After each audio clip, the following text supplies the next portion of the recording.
Près d'une semaine après le drame, l'émotion est toujours très vive. À Crans-Montana, en Suisse, 40 personnes, dont la moitié mineures, ont été tuées dans l'incendie du bar Le Constellation, la nuit de la Saint-Sylvestre.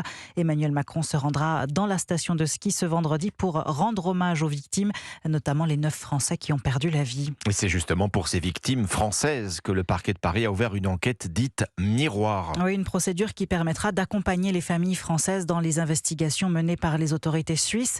Dans leur viseur, les failles de sécurité du bar. Les gérants font l'objet d'une enquête pour homicide et incendie par négligence. Jessica et Jacques Moretti restent cependant libres, présumés innocents. Un couple très apprécié dans la station, mais dont la façon de travailler posait parfois question. Reportage de l'envoyé spécial d'Europe 1 à Crans-Montana, Jean-Luc Boujon.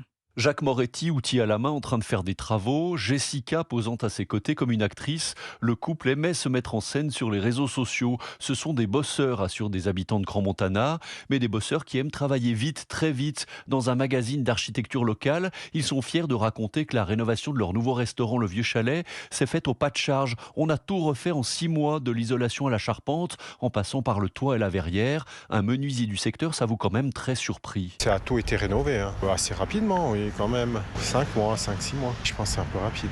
Après, je sais pas les matériaux qu'il a employés, justement. Du coup, une question se pose. En travaillant très vite, n'ont-ils pas négligé la sécurité ? Par exemple, au bar Le Constellation, ces mousses acoustiques posées sur tout le plafond sont bas de gamme et pendent au plafond. Même les serveurs semblent être au courant, comme le montre cette vidéo retrouvée par la télévision suisse.